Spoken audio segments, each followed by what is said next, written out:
संपलेला नाही। आता हा संघर्ष अंतरवालीपासून सुरू होणार, तो मुंबईपर्यंत जाणार, काय सांगा? त्याला नाविलाज आहे मराठा समाजाचा। मराठा समाजाचं नाविलाज आहे। मराठा समाजानं सरकारला 7 महिने जवळपास वेळ दिलेला। याच्यापेक्षा मराठा समाजात आणखीन काय प्रामाणिकपणा पाहिजे? आणखीन सरकारचे काय शब्द मराठा समाजाने ऐकायचे? आता स्वतःचे मुलं जर मोठे करायचे तर आम्हाला मुंबईकडे गेल्याशिवाय पर्याय नाही।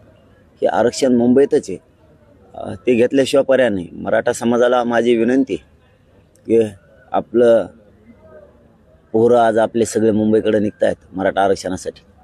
पाठीमागून त्यांच्या पाठीवरती हात ठेवा, त्यांच्या पाठीशी खंबीर पाठीमागून उभे राहा। जरी तुम्ही गावाकडे असलात, आम्ही मुंबईला चाललो असलो तरी ही जाणारे हे तुमचे मुलं आहेत आणि हे चाललेले मुलं तुमच्या लेकराला न्याय मिळावा म्हणून तिकडं आरक्षणाची झुंज देण्यासाठी चाललेत, आरक्षण घेण्यासाठी चाललेत। पाठीमागं राहिलेल्या करोडोच्या मराठा समाजाने त्यांच्या पाठीशी उभा राहा। आज आपले हे पोरं मुंबईच्या दिशेने निघाले, आम्ही आरक्षण ताकदीनं पाठीशी उभा राहा। 2 उपोषणं झाली, 5 महाराष्ट्राचे दौरे झाले आणि शिष्टमंडळामार्फत चर्चा झाली। या सगळ्या काळामध्ये काय काय घडलं? आता ते घडलेला इतिहास मराठा समाजाला सगळा माहिती। तेच सांगण्यापेक्षा काय घडलंय काय नाही हे लाईव्ह समाजासमोर ठरलेलं आहे। परंतु मराठा समाजाला माझी विनंती की 26 तारखेला मुंबईत घराघरातले मराठे ताकदीने या। आम्ही मुंबईकडे आज निघालो, तुम्ही आजपासून 26 जानेवारीच्या मुंबईला येण्याच्या तयारीला लागा। घरात एक सुद्धा मराठा नाही राहिला पाहिजे, अशी ताकद मराठ्यांनी यावं। 26 तारखेला दाखवा की असं मराठ्यांची एकजूट आणि मराठ्यांची ताकद बघून रक्त अंगातलं सळसळलं पाहिजे। या ताकदीनं आपण पुन्हा पुन्हा तेच सांगतो। त्या ठिकाणी एकतर मला माझं शरीर या उपोषणामुळे साथ देत नाही, परंतु माझी मराठा समाजाला पुन्हा पुन्हा विनंती आहे की मी असं नसन माहीत नाही, परंतु समाजाची एकजूट फुटू देऊ नका। हे मराठ्यांचं वादळ आता मुंबईला निघाल्यानंतर कशा पद्धतीनं चित्र असेल, कोण कोण कुठे कसे सहभागी होतील, आणि आत्ताची तुम्ही आढावा घेतला असेल काय? हे मराठ्यांचं वादळ इथून निघाल्यानंतर ते कुठून कुठून कसे सहभागी होतील त्याचा सगळा आढावा घेतला असेल, काय नियोजन आहे? आम्ही आढावा मागच घेतलेला आहे। यांचं जे अडवायचं किंवा ट्रॅपचं, कुठं येऊ द्यायचं नाही द्यायचं, हे ज्यावेळेस त्यांचे विषय सुरू होते तेव्हापासूनच आम्ही सुद्धा, मी तुम्हाला 5-6 दिवसापूर्वी सांगितलं असं अशाच पत्रकार परिषदेच्या माध्यमातून, इथून मी एकटा निघतोय का 5,000 निघतात का 10,000 निघतात का 1,00,000 निघतात? मुंबई जवळ आल्याच्या नंतर तुम्हाला करोडोत तो आकडा दिसणार आहे, कारण आम्हाला काही पेश शिल्लक ठेवणं गरजेचं आहे। यांनी खरंच सामंजस्याच्या भूमिकेनं मार्ग काढायचा आहे का आणखीन काही? त्यामुळं आम्ही सुद्धा काही मागं काय पुढं, आम्ही 2-2, 3-3 खिंडाला लावणार आहेत त्यावेळेस। गेलेले पोरं मराठा आरक्षणाचे मुंबईत खिंडाला लावणार आहेत। आमच्या माता मावल्या इथं करोडोच्या संख्येनं राज्यभर आपण आपल्या तालुक्यात जिल्ह्यात लढणार आहेत। कुठं सरकारची भूमिका काय त्याचा सारासार सगळा विचार करून अनेक पलीकडच्या मुंबईच्या बाजूनही अलीकडे येण्यासाठी आम्ही सांगितलेलं आहे आणि मराठीही त्या ताकदीनं धावून येतील। पण मराठ्यांना माझी विनंती, आता ही शेवटची लढाई आरपारची, आता घरी राहू नका। जे मुंबईला येणार आहेत ते सोबत चला, जे पाठीमागून येणार आहेत ते 26 तारखेला या, परंतु जे पोरं आज मुंबईला निघाले यांना वाटं लावण्यासाठी गावागावातले मराठे सोबत राहा 1 दिवसासाठी, ही मात्र सगळ्या मराठा समाजाला विनंती आहे। आणि सगळ्यांना स्वयंसेवक म्हणून काम करा, कोणी कोणाची वाट बघू नका। प्रत्येकानं स्वयंसेवक बघा, आपल्या आजूबाजूला कोणी काही केलं नाही पाहिजे याची काळजी सगळ्यांना घ्या। कोणी उद्रेक जाळपोळ करायचा प्रयत्न करेन त्याला उचलून पोलिसाच्या गाडीत टाकून द्या, कारण ही जबाबदारी आपली। सगळ्यांना शांततेत चालायचं आहे, कोणी कोणाच्या वाहनाला धक्का लागू देऊ नका, कोणी आपल्यापासून कोणाला दुखापत होईल याची काळजी घ्या। आपलं हातरायचं पांघरायचं सगळं जेवणाचं साहित्य सोबत ठेवा, फक्त शांततेत चला, गाड्यामध्ये अंतर ठेवून चला, शांततेत राखून दारू व्यसन। संध्याकाळपर्यंत किंवा आता या क्षणापर्यंत राज्य सरकारकडून काही चर्चा झालेली आहे का? काही तुम्हाला बोलणं झालंय का तुमच्याशी? नाही, काय बोलणं झालेलं नाही, काय नाही, आणि बोलण्याची काय आवश्यकता बी नाही, बोलणं झालं पण नाही, काय आवश्यकता पण नाही। आम्हाला काय म्हणायचं त्यांना माहिती आहे, काय चर्चा आहे हे पण माहिती आहे। आता फक्त जर ठरल्याप्रमाणे मुंबईत तुम्हाला 3 करोडपेक्षा जास्त मराठा दिसणार आणि येताना आरक्षण घेऊन येणार, याच्यावरती त्यावेळेसही ठाम होतं, आज पण. पण का असं का म्हणता तुम्ही की बोलण्यात अर्थ नाही? नाही, काय किती दिवस चर्चा असते? चर्चा किती दिवस असते? चर्चातच ताण आहे. त्यापेक्षा मीच आता असं थोड्या वेळानं समाजाशी चर्चा करून डिसिजन घेणार आहे की शक्यतो जर मी आता थोड्या वेळात येणार आहेत आणखीन भरपूर लोक, आणखीन निघायचा वेळ झाला नाही. त्यामुळे कोणी आंघोळे करतायत, कोणी गावाकडून निघतायत, कारण यायला खूप वेळ होणार आहे लोकांना, थंडीचे दिवस आहेत.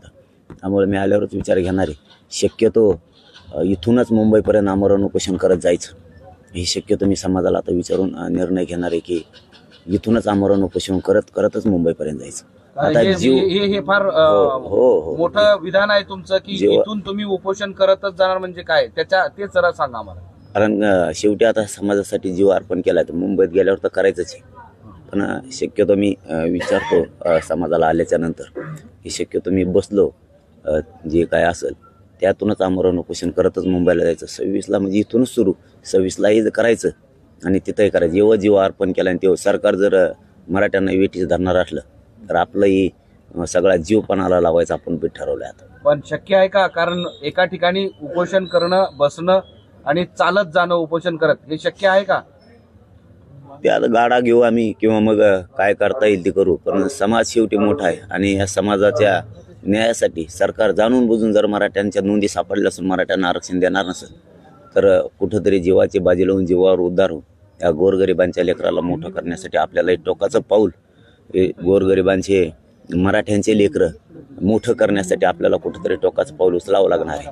म्हणून आपला जीवच आपण जर समाजाला अर्पण केला तर जीवाची काय काळजी करायची. म्हणून शक्यतो मी सगळ्यांना विश्वासात घेऊन मी शक्यतो इथूनच आमरण उपोषणाची घोषणा करून आमरण उपोषण करत मुंबईपर्यंत निघण्याची माझी तयारी. 26ला गेल्यावर तर बसायचंच आहे, त्यापेक्षा आत्ताच बसलं म्हणून काय प्रॉब्लेम आहे.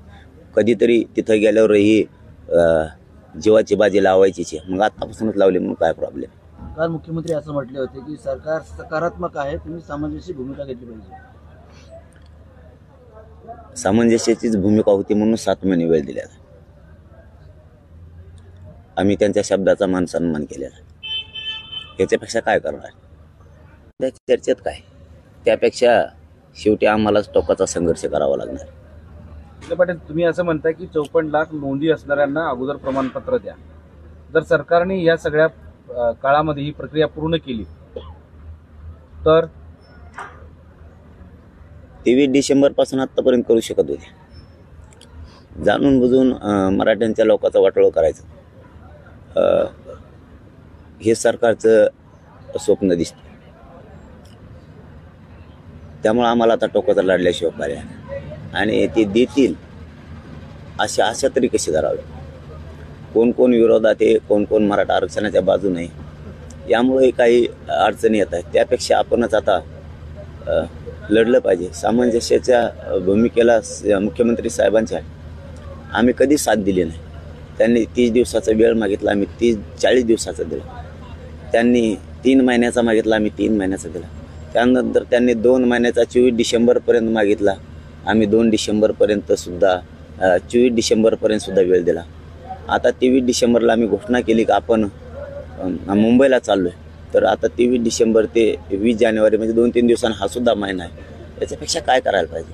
आमची काय चूक आहे? आम्ही जर गोरगरिबांना लागतो, कारण शेवटी कुठलाही विजय मिळवायचा असेल किंवा कोणा एखादं आंदोलन यशस्वी करायचं असलं तर वेळ आणि काळ येऊन द्यावं लागतं. कारण टप्प्यात आल्याशिवाय आपल्याला ते सांगणं सुद्धा योग्य नाही. कारण समोर नाही वाईट हे वाटतं. 54 लाख नोंदी मिळाल्या, 45 वर्षापासून समाज लढतोय,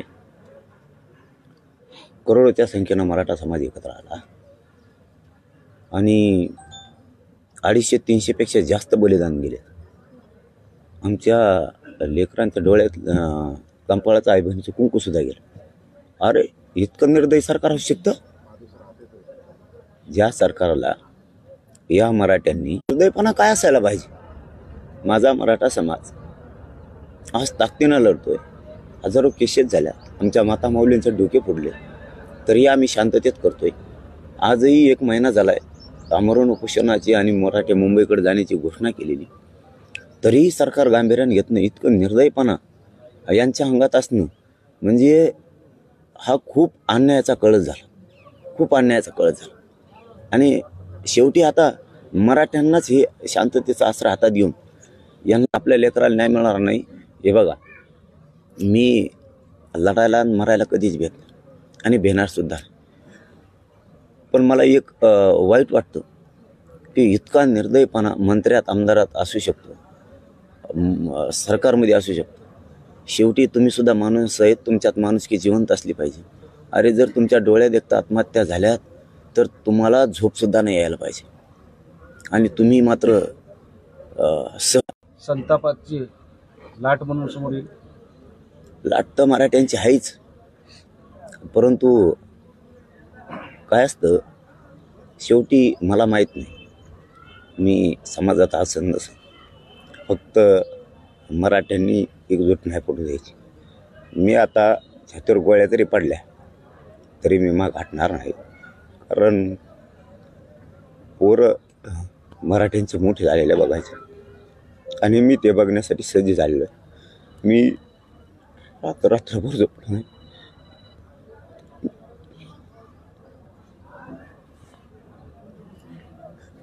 आता शेवटचं मराठ्यांना एवढंच सांगणं आहे, मी तुमच्यात पोरं आत्महत्या करायला लागले तरी पण हे सहज आंदोलन घेत आहेत. आपले पोरं संपले पाहिजेत. आरक्षण असून सुद्धा हे का स्वप्न सरकार बघते हे कळत नाही. आमचे पोरं आरक्षणासाठी लढायला लागले. मला फक्त या समाजात मी असं नसन याचा मला जास्त त्रास होतोय की मी माझ्या समाजाला न्याय पण दिला पाहिजे आणि माझा समाजसुद्धा मी बघायला पाहिजे. परंतु या उपोषणामुळं शरीर साथ देत नाही आणि लढाई आता टोकाची. म्हणून मी माझ्या समाजाला सांगितलं की मी आपले मराठ्यांचे लेकरं मोठे व्हावेत म्हणून मुंबईकडे निघालो. फक्त मी तुमच्यात असं नसन मला माहीत नाही, ही विचार मरू द्यायचा नाही आणि हे आंदोलनसुद्धा बंद पडू द्यायचं नाही. काही झालं तरी हरकत नाही. आता मात्र आरक्षण घेऊन पोरांच्या डोक्यावरती गुलाल टाकायचा. मी मात्र आता 9 वाजता मुंबईकडे निघालो आहे आणि मी आता मागं हटणार नाही. शेवटच्या श्वासापर्यंत मी या मराठा समाज मोठे व्हावं लेकरं म्हणून लढणार आहे.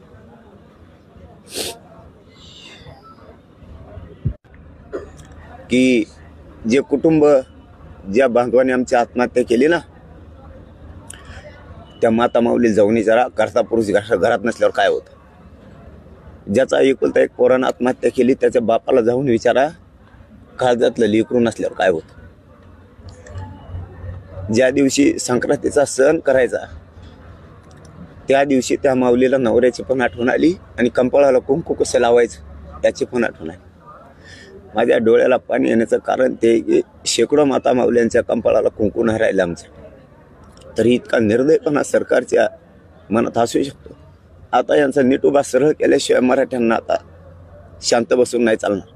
शेवटी आपले मुर्दे पडत असले ना, आपल्या मराठ्यांच्या पोरांचे वाटोळे होत असले, आता आपल्याला शांत बसून नाही चालणार.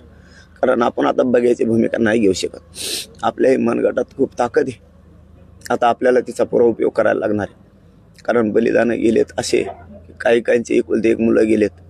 काल एक व्यथित झालेलो आहे की, आणि माझ्या डोळ्याला पाणी याची कारणंसुद्धा ती आहेत की 250-300 पेक्षा जास्त बलिदान गेलेत. आणि काल पैठणचं बलिदान गेलेलं त्या बापानं सांगितलं सुद्धा नाही. तो दुःखात होता खूप.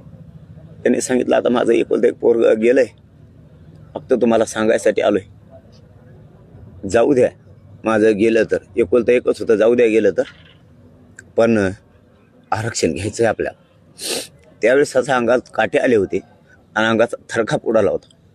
एकुलता एक पोरगा जाऊन जर समाजाची ही भावना असते तर इतकं नालायक सरकार असू शकतं की लेकरं त्यांचे जनतेतले लेकरं मरत असताना सुद्धा, त्यांच्याच जनतेतले लेकरं मरत असताना हे सरकार उघड्या डोळ्यानं बघू शकतं. ते बी हक्काचं आरक्षण असो. काय वाटत असेल त्या बापाला. पोरगण ह्या आत्महत्या केली मराठा आरक्षणासाठी, एकुलतं एक होतं. काय राहिलं त्याच्या घरात? कोणीच नाही राहिलं. असे शेकडो कुटुंब आहेत या महाराष्ट्रातले की त्यांच्या घरातले करते पुरुषी गेले, कोणाचं एकुलतं एक पोरगं गेलं, पेटून बाहेर आहे. केशे फिशे सगळं झुगारून लावा, काय होत नाही त्यांनी. आपले लेकरं मेलेत ते आपल्यात नाही आहेत. त्यांच्या बलिदान, त्यांचं स्वप्न आपल्याला पूर्ण करायचं. म्हणून सगळे घराच्या बाहेर पडा आणि मुंबईकडे चला. मी शक्यतो आता समाजाला विचारून शक्यतो आजपासूनच आमरण उपोषण करत करत मी रस्त्यानंच मुंबईपर्यंत जाणार आहे. 26 जानेवारीपर्यंत तिथं गेल्यावरही मला उपोषणच करायचं आहे. शेवटी मला जीवाची बाजी तिथंही लावायची. पेक्षा या गोरगरीब मराठ्यांचे पोरं मोठे व्हावेत, मराठा समाज मोठा व्हावा आणि याला आरक्षण मिळावं म्हणून. आणि ते जे बलिदान गेलेत, या बलिदान मला इतके व्यथित करायला लागलेत की मला कर्मसुद्धा नाही त्या बलिदानामुळे. त्यामुळे त्यांचं स्वप्न आता पूर्ण करायची वेळ आली. बलिदान गेलेल्या भावांची हजारो लाख समाजाला, मायबापाला विचारून तिथं गेल्यावर करू का इथूनच सुरू करू एवढं विचारणार. मात्र माझी 100% मनस्थिती झालेली की आता आमरण उपोषण करतच मुंबईपर्यंत जायचं. रस्त्यात शिष्टमंडळ भेटीसाठी येईल किंवा पोलीस पुढे जाण्यासाठी किंवा यंत्रणा पुढे जाण्यासाठी तुम्हाला अडवतील अशी शक्यता नाकारता येत नाही. त्यावेळेस तुमची भूमिका काय असणार? नाही, त्यांचा येण्याचा काय संबंध नाही. त्यांचा येण्याचा काय संबंध. त्यांनी आरक्षण देणं जबाबदारी त्यांची. कारण शासकीय नोंदी जर सापडून तुम्ही देत नसाल तर आता मात्र आम्हाला आता लढावं लागणार आहे. हे मी जास्त खचतो कुठं की माझ्या जर लक्षात हे असं भावनिक क्षण आला तर मात्र तिथं खचतो. नसता मी इतका कणकर आहे की मी सरकारलाच काय, मी कोणालाच गिनीत नाही. मराठा ही होतो म्हणून मला रात्री असं लक्षात आलं की आपल्याला तिथं लावून बी जीवाची बाजी लावायची आणि इथून लावायचं. आपण इथूनच आमरण उपोषण करून जाऊ. शेवटी सरकारच्या दारात मरण आलं तरी ते चांगलं, परंतु मी माझ्या मायबापाला सोडून 500-600 किलोमीटरवर जातोय. मी असो नसो तुमच्यात, मात्र आरक्षण घेतल्याशिवाय आंदोलन नाही थांबवायचं. आता पण थांबवण्याचा प्रयत्न होईल असंही नाकारता येत नाही.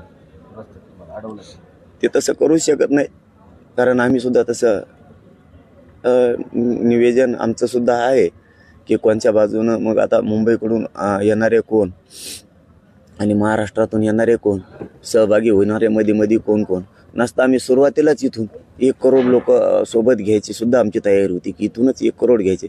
पण समाज एकमेकावर एवढा विश्वास आहे सध्या. समाजाला जर सांगितलं आत्ताच तुम्ही नाही यायचं, जर आपल्या लेकरांना काही त्रास झाला तर तुम्हाला मदतीला यावं लागणार आहे शांततेत.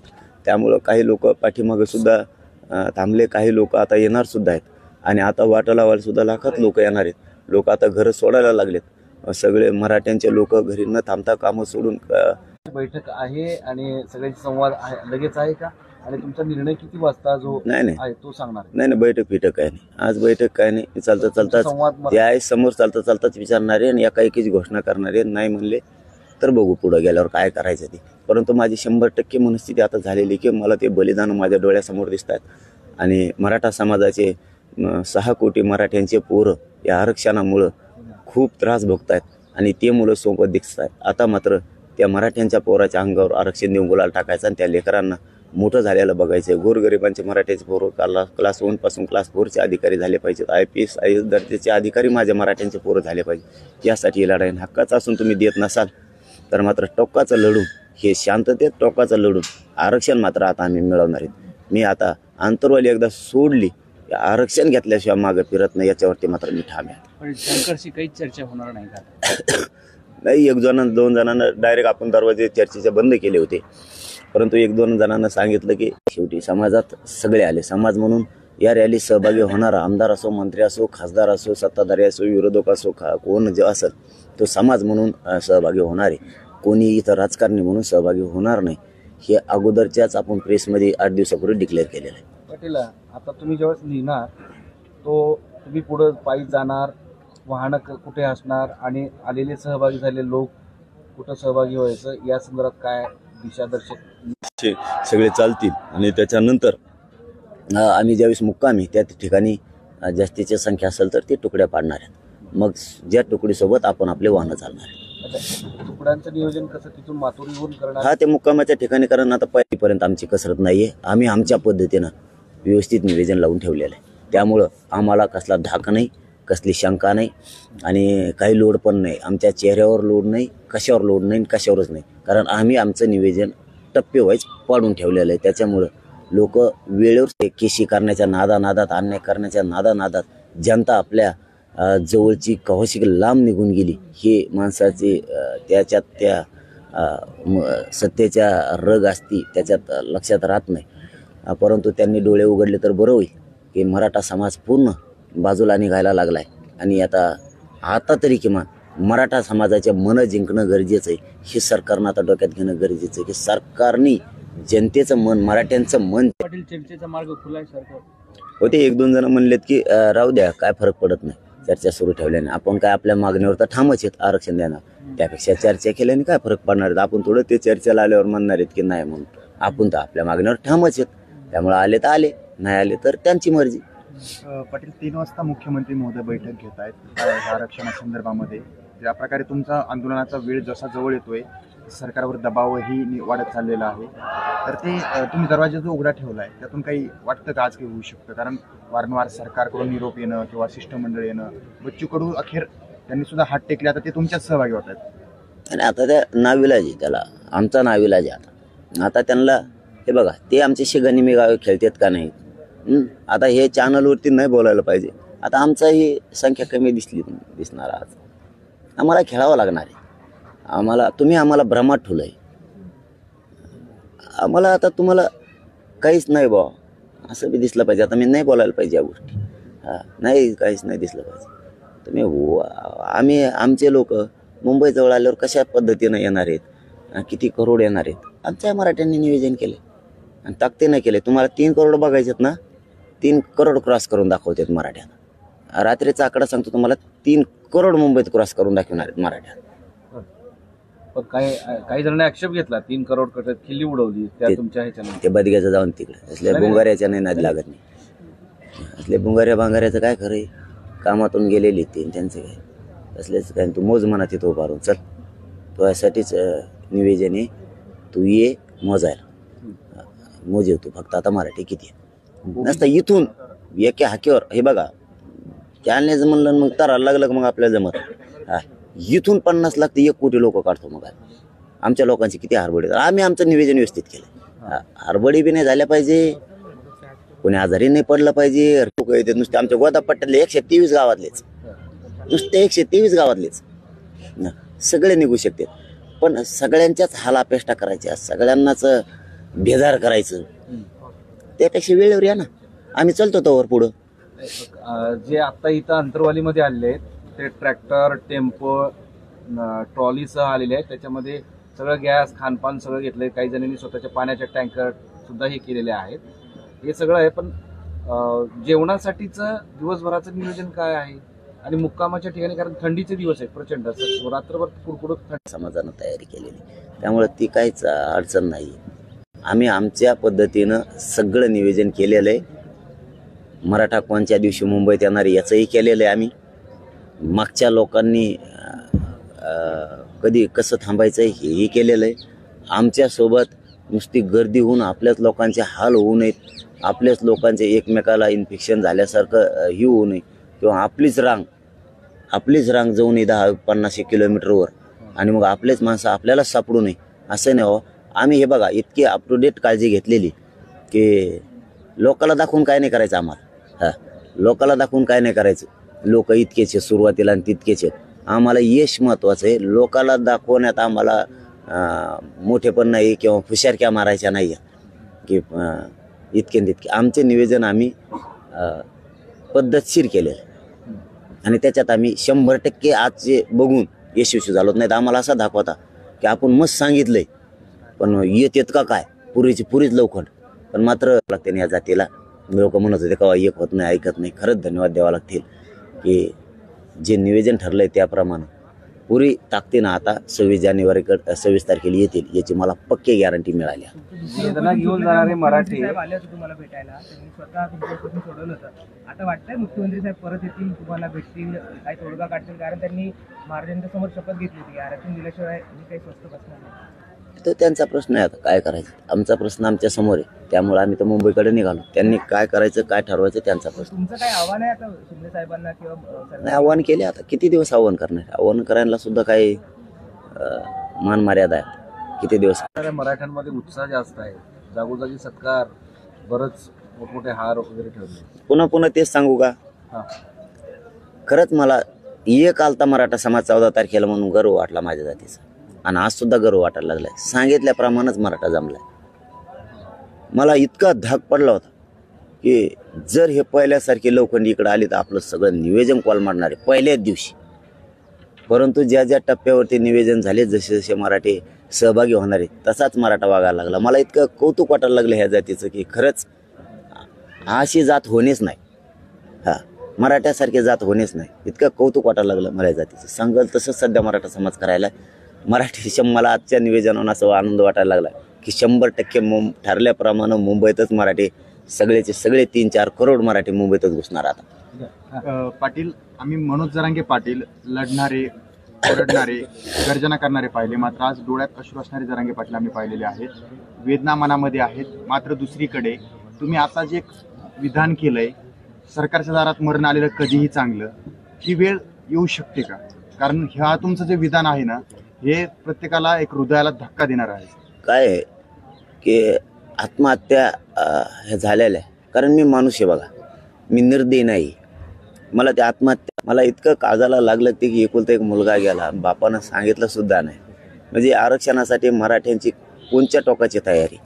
त्यामुळं मग आपलं मनस्थिती अशी झाली की चला आपण जीवच समाजाला अर्पण केलाय ना, आता तिथं आमरण उपोषणाचे ना टोकाचंच, त्यापेक्षा हे दोनच करत चला, काही हरकत नाही. समाजासाठी जीवन अर्पण केलंय, मरेपर्यंत आता मागं नाही हटायचं. म्हणजे हे आंदोलन म्हणून ते डोळ्यात पाणी आले होते. म्हणजे ते असं नाही, ते मी माणुसकी आणि माझ्या भावना मला सहन नाही होत म्हणून हे आंदोलन शेवटचं, आणि यानंतर कधीच मराठ्याच्या आरक्षणासाठी आंदोलन होणार नाही असा तुम्हाला विश्वास वाटतो. त्याच विश्वासानं तुम्ही निघताय. हो, आता नाही मराठा आरक्षणासाठी बार आंदोलन नाही करायचं. हे शेवटचं आणि पहिलं आंदोलन इतक्या ताकदीनं होणार आहे की मी सांगितलं ना तुम्हाला आत्ताच की समाजाला सांगितलं तसं समाज करतो. इतका गर्व वाटतो या समाजाचा. शांततेत सांगितलं मराठी शांततेतच. आता मुंबईला शांततेत यायचं सांगितलं मराठी शांततेत. टप्प्याटप्प्यानं आपण मुंबईकडे एकदाच जर गर्दी केली तर सगळं कोलमडून जाईल आपलं, हेही समाजानं मानलं. म्हणजे मला इतका आज काय बोलावंच कळत नाही, इतका आनंद झाला की समाज खूप ऐकतोय. आणि 26 तारखेला करोडोंना मराठी मुंबईत घुसणार आहे. आता मात्र मला खरं वाटायला लागलं की मुंबईत येणार. जर आज कोलमडलं असतं, सांगितलं एक आणि मराठ्यांनी गर्दी केली, असं जर झालं असतं तर मग मात्र वाटलं असतं आता मुंबईचं थोडं मागं पुढं.